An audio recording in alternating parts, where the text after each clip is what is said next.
guys, welcome back. So in the last episode of Monique versus Technology, Monique lost. So I recorded this video last week. It had no audio on the video that I'm going to be showing, so I had to scratch it in the middle of airing it, streaming it live on Facebook and take it down quickly off of YouTube. So if you were wondering, if you got that message that there was video and then you went back and there was no video because I deleted it, that is why you saw that. So I'm over 40 years old. I'm trying something here new. I don't know all the ins and outs of it, but one thing about me is I don't give up. I don't give up. So I won't give up. We're going to talk about it today. So this would have been my subject for last week because the topic of open marriage is trending. It is all over the place. It's primarily related to a young man who was in a open marriage with a woman. And I think he's a gamer of some sort. He was in an open marriage with this woman, and he was all about on all of the podcasts talking about how successful his marriage was going. And now they're going up for a divorce. She left him for one of the guys. She was allowed to have an open marriage, have as a partner in the open marriage. Now, if you know me, well, if you watch this YouTube channel, or if you're friends with me on Facebook, or if you know me personally, then you know how I feel about marriage. I do not believe that marriage is something that can be open. And I stated this when I previously recorded the video, that I had heard Matt Walsh talk about this topic of open marriage. And he stated something that was very true. The nature of marriage is that it is closed, right? Marriage is a closed union. It is for two people, those two people only. It is not something that is or can be characterized as being open. That is how I view marriage. I view marriage from a biblical perspective only. I think that marriage in itself is a biblical union. It is a picture of Jesus Christ and his relationship to his bride, the church. It is something that we do as people that emulates that relationship, and by its very nature, it is a closed union. It does not allow for dilly-dallying, shenanigans and all those things like my Father God gave me like to say. It doesn't allow for all of that, right? It does not allow for that. It is a closed union. It works best that way. All of these different ideas of the union of marriage being open, they're only a perversion, and that's what Satan does. He takes what is good and righteous and holy, and he perverts it, and he allows people to indulge in their lusts. And that's why you see this obsession with recreating marriage.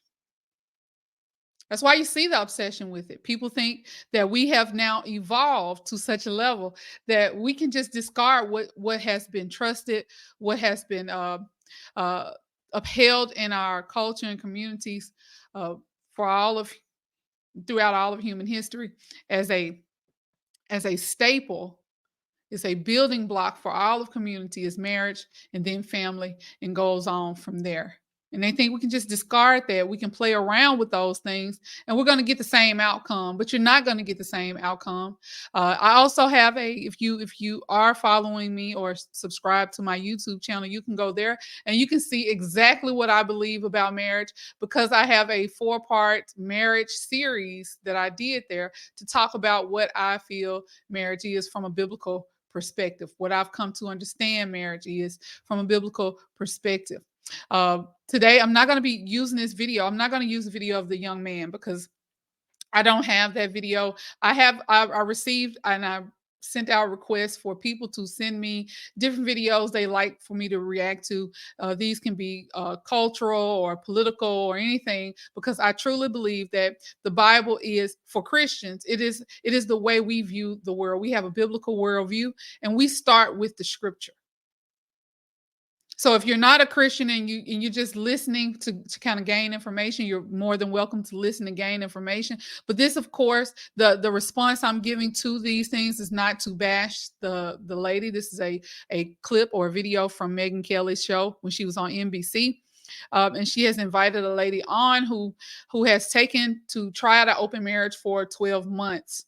In the midst of being married after 15 years, she decided her and her husband wanted to try an open marriage.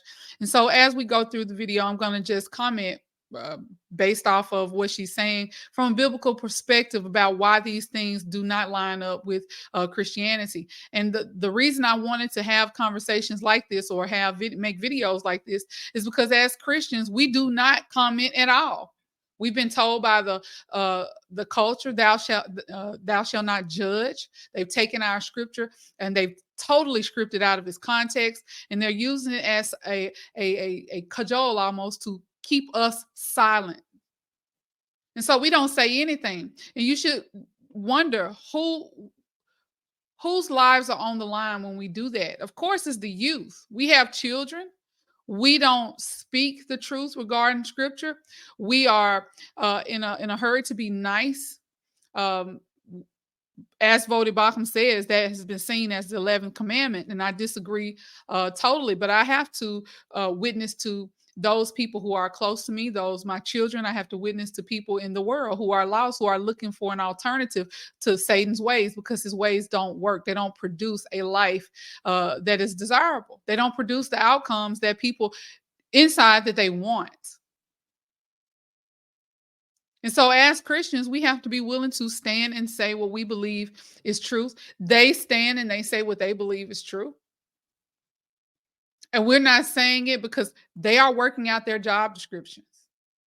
They do not profess to be Christians. They are not held by our standard.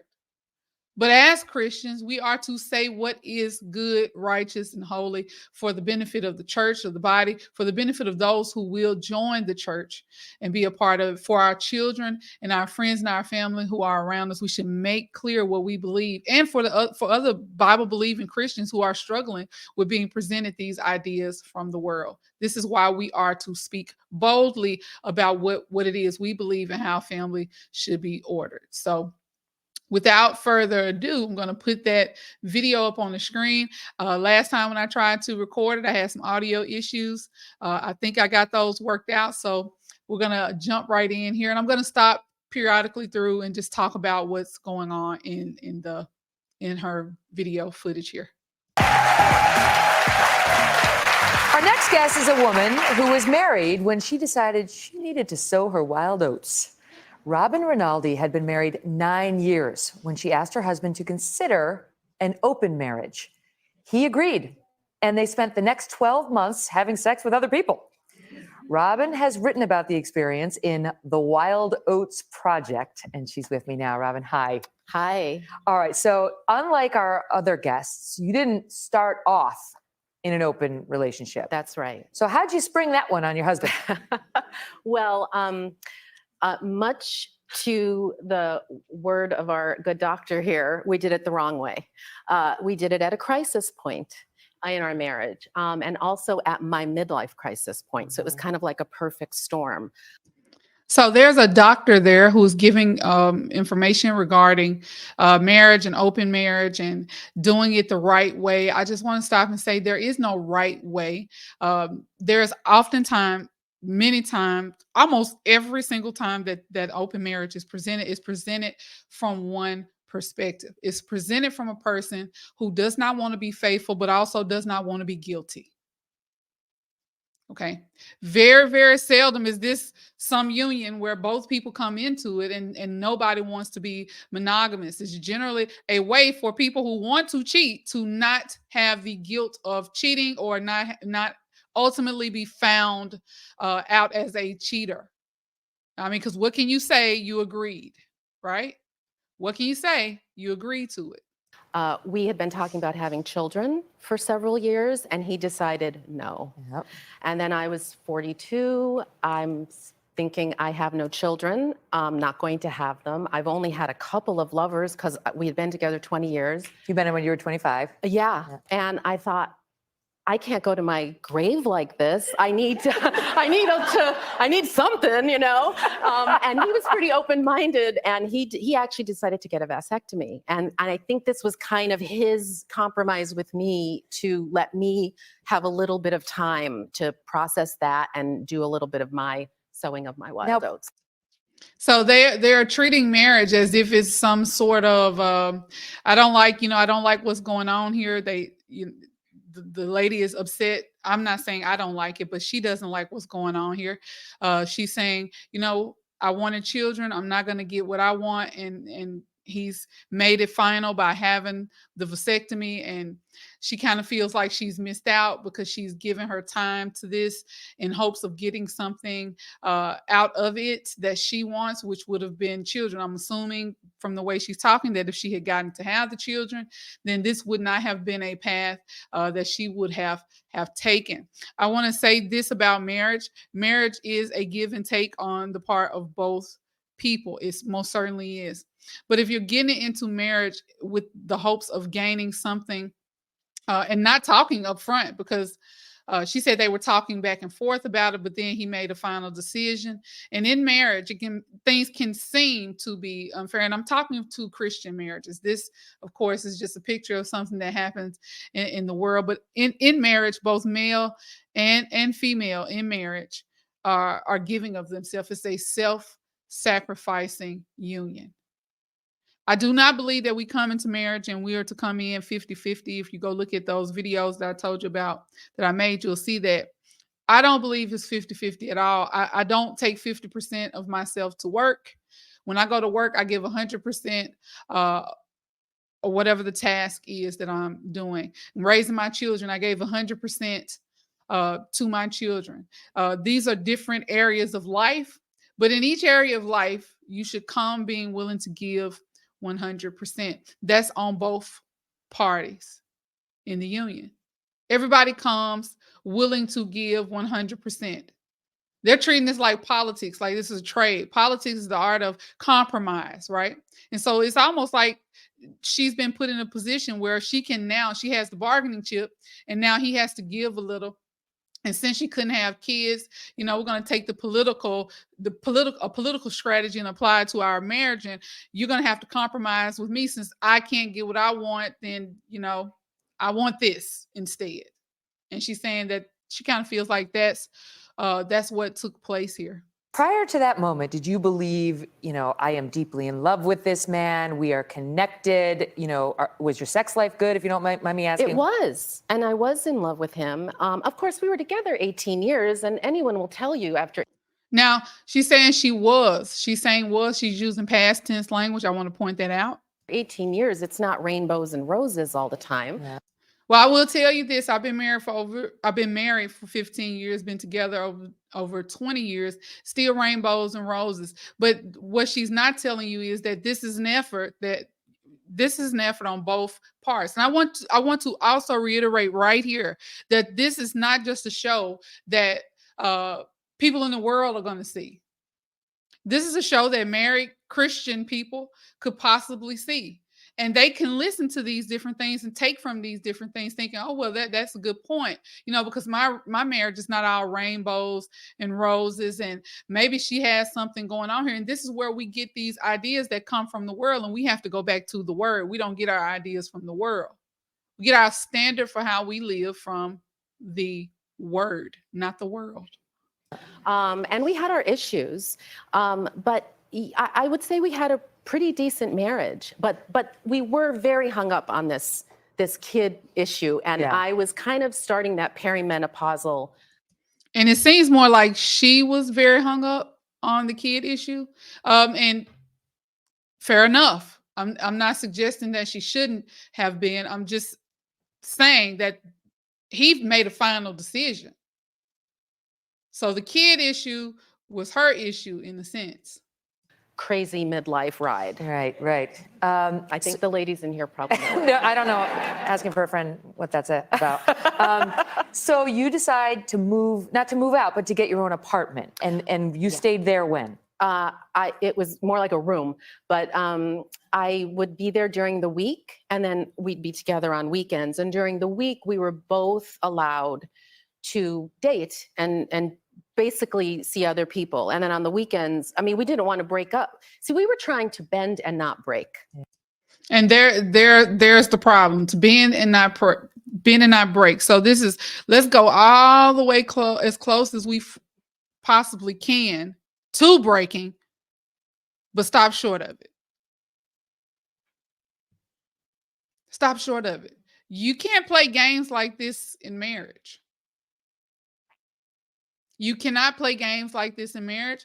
Ultimately, someone is telling their whole truth. Someone is saying, yes, I want to do this and I want to do this and I want to do this, while someone else is sparing the feelings of another and not saying everything that they're thinking in their minds. Yeah. We were trying this instead of going straight to divorce or cheating.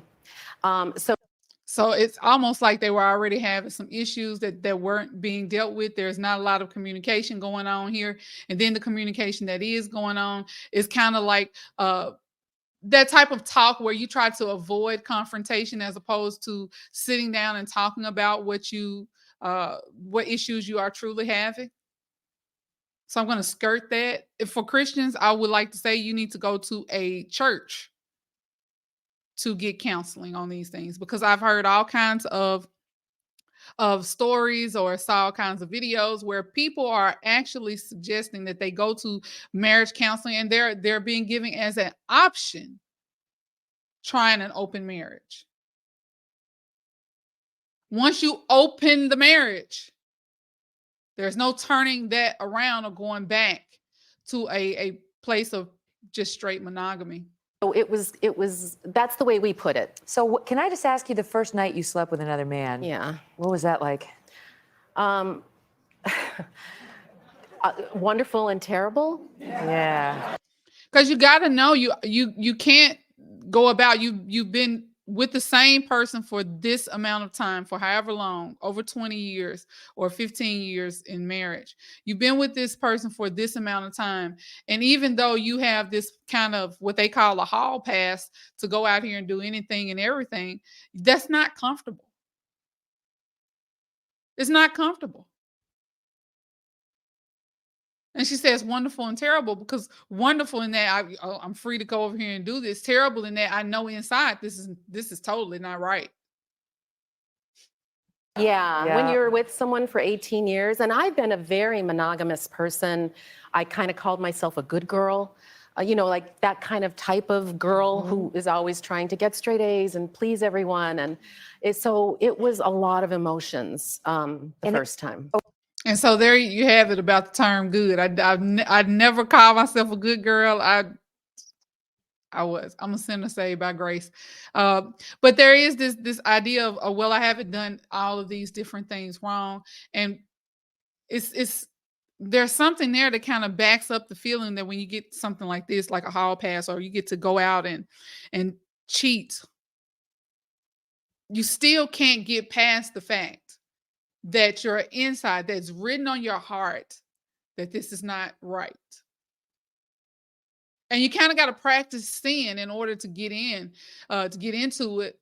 And like it the first time never feels like it's not. If you were doing something that you knew was good, you would not have these reservations. No one feels so reserved when they're doing something that they know is right. You only feel like this when you're doing something that you know is wrong. And I mean, she's betraying her own self in this. Over the course of the year, how many people did you sleep with? 12. And were they all men? No. Oh, bonus. Yeah. Well, but look at the crowd. Look at the crowd. Look at how, you do see people who are like, but the crowd is like, whoo, they're, even 12 people in a year, not all men, although she's only been interested in men up to this point. But she's going to get cheers and jeers, and this is what our culture celebrates. I mean, I had a year. I had to get my bucket list done. So listen to the cheers, the laughter. I had a year. I had to, scratch off that bucket list. Right?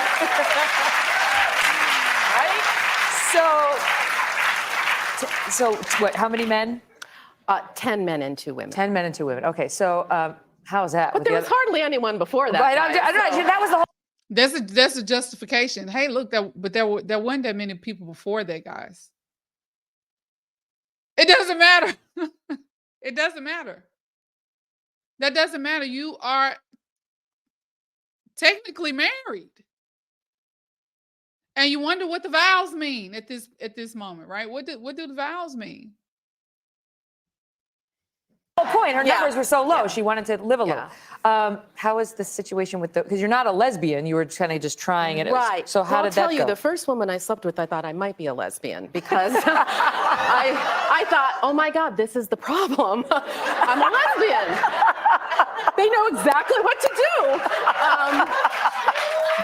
And you hear the cheers and the jeers. This is a person who, at the time this is taking place, is married. You can totally set aside what she's saying. She's not a Christian, so she doesn't appear to me to be one. You could totally set aside what she's saying and just listen to the cheers when there's another person that is married to this person. And this is being cheered on. Now, I think it's safe to say that if this was a man sitting here saying these things, there would be very few cheers going on in the crowd. There would be very few cheers. People would totally sit and think about the fact that there is some woman at home who's on the receiving end of this. But yeah, it's really good. But that wore off. I realized that, romantically, emotionally, sexually, like that's a whole thing. Yes. And I'm heterosexual. Yeah, okay. When your husband and you got back together on the weekends, Yeah. how was that? Well, we didn't get back together and process everything. But you knew. Of course we knew. And I'll tell you. So there's an ongoing theme here of not communicating. So even while all of this is going on, no one is talking about, it's kind of like I go off and live my life, you go off and live your life. No one is actually talking about any of this. So there's a continuous non-communicatory factor in this. It was strange, but I also have to say, after 18 years of, monogamy, routine, domesticity, all the good things that can also become a little rote, knowing that another woman had been on a date with him that week kind of perked me up toward him a little. Like, So this is another common thing when people get, really bored in their marriage, and they kind of act as if those things that are so wonderful about monogamy become so routine that they become boring to some people. To me, not to me. I like knowing that my husband is my husband and that he doesn't go around, sleeping with other people. That is not boring. That to me signifies that he loves me. I do not want to be in a relationship where I am jumping through hoops to try to compete with women in the street somewhere. I don't want that. I don't think that is what biblical marriage suggests. I think that just men may be drawn to want to go and cheat or sleep around. That may be a part of their natural nature. Just like women may be drawn to want to control their husband, that may be a part of, or the men, whoever the men are in their life, that may be a part of their natural nature, and all of those things have to be suppressed or put away when you're in marriage. That's a part of the sacrifice that you make to be in marriage. I don't need anyone else help to get some spice going over here. Figure that out all by myself. Don't need no help. But it was almost like taking each other for granted. That's what it becomes. It's like you take each other for granted. You don't necessarily do what you once did in order to keep the other person happy. And there's a sacrifice on both sides of this when you are married and you are endeavoring to remain in your marriage.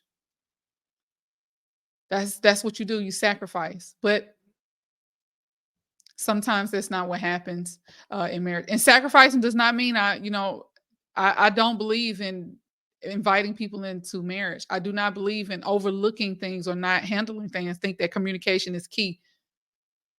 Communication helps keep all of those things, those thoughts that kind of, creep up in the back of your mind that say something is not truly what it is. Those things have to be put in check, and the best way to check those things is to converse, is to have conversations with the person that you are married to, not solicit help from other people to come into your marriage first, primarily, and help you out not only in conversation or accountability, but in the bedroom. Better get my game on, you know, and I he do. did, and he did that too. This is the way I feel when I see the other women looking at my husband playing tennis. Like, Exactly. those are the best nights for Doug. I'll just leave it at that. Yeah, exactly. Exactly. It got us. It kind of spiced things up a bit, at least at first. And we're back now with Robin Rinaldi, who It says it kind of spiced things up, at least at first, because reality starts to sit in. Reality really does start to sit in. What if this is just some like friendly competition and my husband really likes that other person that I am allowing him to sleep with? tried an open marriage with her husband back in 2009. One of our audience members And again, Megan says she tried an open marriage with her husband back in, I think it's 2009. wants to know how you met these men. Well, it was before Tinder and all that, but I put an ad on nerve.com, which was a dating site, and I laid it all out. I said what was happening, that I was Man, this is incredibly dangerous. So you just go randomly put an ad up to meet strange people. Okay. married. If you put an ad for men saying you're married and you can't get involved and you just want sexual experience, don't worry. They'll answer it. It works out well. Yeah, there's not a problem. Okay, so this kind of feeds the appetite of those men who don't want to be in a marriage, but they want the benefit of sleeping with new people. but ultimately there was a problem Yes. with your marriage. So Yes. you decide after the 12 months you're going to get back together, you're going to try monogamy again, and then Yes. what? We did that for several months. It was a real transition. It's like you've opened the box and then you're trying to jump back in the box, and the box isn't the same anymore. We were working through it. My husband had a girlfriend at the time. He kind of got involved, Which was against the rules. You're it not was supposed to form an emotional attachment. yes, but I broke rules too, just so we get that clear. But So the husband, obviously, it wasn't his idea to do this. It was her idea. So the husband, he broke the rules, I guess. There's rules to this. And we don't like rules. Obviously, we don't like the marriage vows, and we don't like the rules set forth by God. But we got rules. Even Satan has rules. We got rules. And he broke them. He got involved. Like he had a girlfriend. This was ongoing. And I guess that's breaking the rule. that was kind of being processed out, and she kind of took that okay. So you involve other women, other women's feelings, other women emotions, and then it's hard, and it has to be processed out. And she took it okay, and so ultimately that is it causes a problem. It causes problems, not just for you and your home, but for the other people that are being invited into your marriage. And then a man that I had met and really kind of fell for, and we cut it right off because of that, got back in touch with me several months later. And I ended up leaving my husband for him, much to my guilt to this day. So she expresses guilt for making the decision to leave her husband. And she's going to say here in a minute that she's still with the man, which is amazing, because, I mean, if he's watching this, I wonder what he's thinking, like, wow, she thinks she got a bad deal here, Yeah, just watch. Honestly. Really? Yeah. Why? Your Yeah. husband consented to this. Yes, he did. And he's with someone now, and I think they're actually very well suited for each other. We're friends, And the justification never ends. Why do you feel guilty? Your husband consented to this. And this is what I'm talking about when I began, that this is a way for people who are looking to step out to do that without feeling guilty. This is a way for them to not feel guilty about the decision that they made of wanting to step out. Everybody has a responsibility. Both people in this have a responsibility, and other people who get involved in some type of marriage like this and fall for other people, because there is no such thing as having casual sex. That is an oxymoron, according especially to Jordan Peterson. There's nothing about sex that's casual. It's very intimate, very private. It's all worked out, but I still feel that I don't know. Maybe because my biggest fear would have been to have been left. I still feel that it hurts to hurt someone that you love, but that is the way it turned out, and I'm still with that man to this day. And of course, I'm totally monogamous again. You are? Yes. So you got a divorce. Did you remarry, or you're just together? I'm not remarried. We're living together for a long time now and monogamous. This is, I mean, like, it's so fascinating because I mean, we've been. And that's what I was talking about. She doesn't seem to be enthusiastic about having this man that, set a fire under her initially, and so much so that she cut it off because she did not want to cross boundaries or cross lines. She doesn't seem very happy about her decision at all. And it doesn't seem like it was worth it to her. 1 year of fun has ended in this horrible way. She seems devastated by the fact that she hurt someone else. Okay. Having discussions during the commercial breaks, and most of the audience is like, right? But there are a few who feel differently. Our experts are still here, Terry and Stephen. Because they have experts. They have experts on open marriage. Is there any sort of a number on the percentage of open marriages that make it? I don't know of any information on that. And there is no number on the number of open marriages that make it, because there aren't any. There may be people who don't mind cheating on one, the back and forth. Yeah. Some people think that Will and Jada are making it. I don't agree.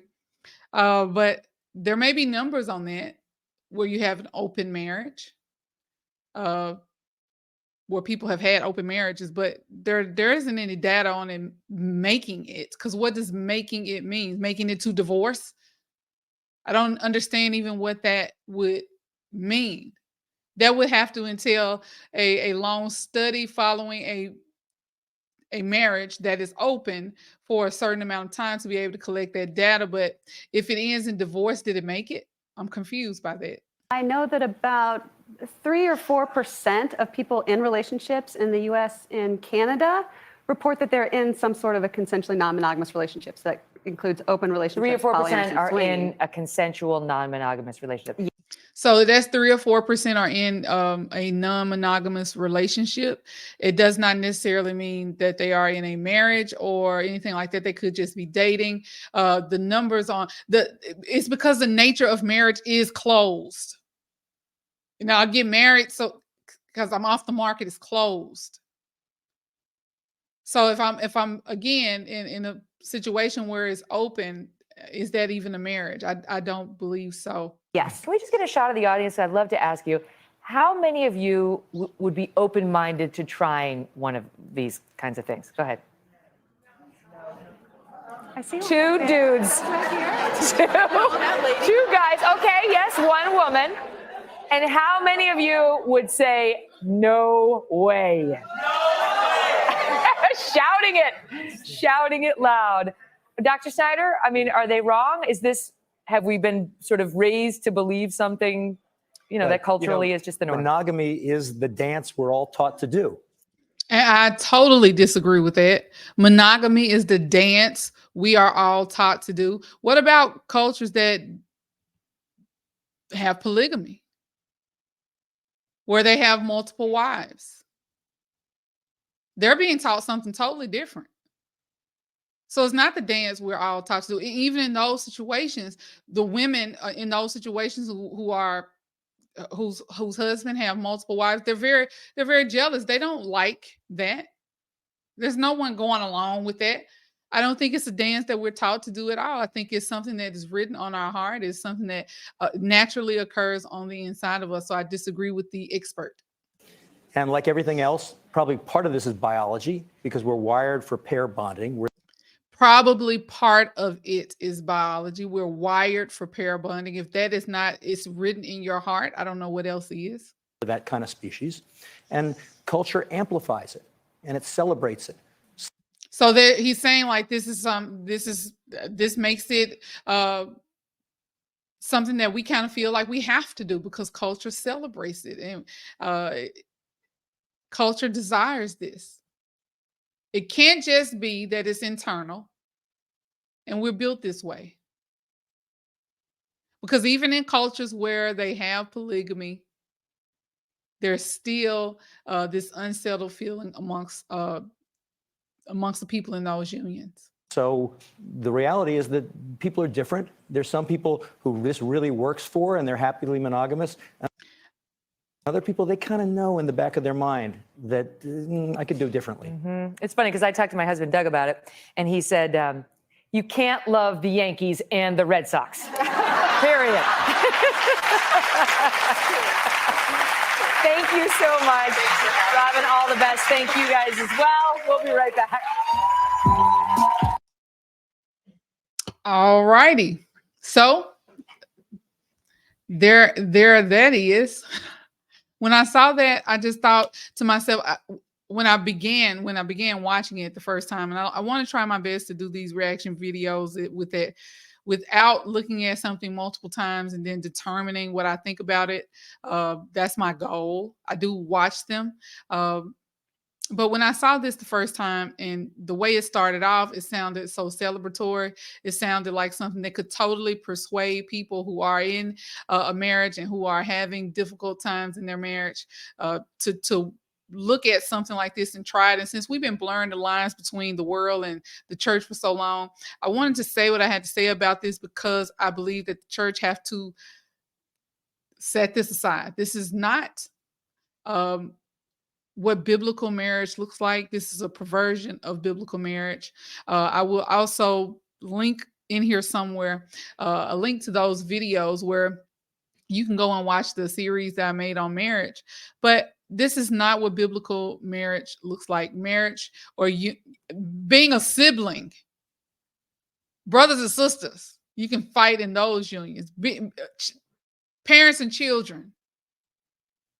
How much more work do you have to do or put into a union where you share a home, you share a family, two different people coming together making one? And what makes that easier is, of course, communication.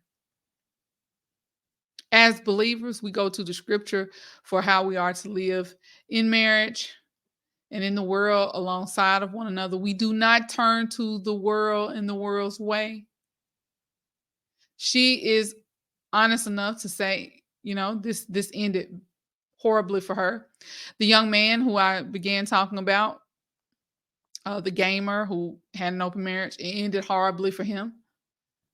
So we still see, we're getting to see, a little bit of what's taking place and what's going on here with this whole idea of open marriage.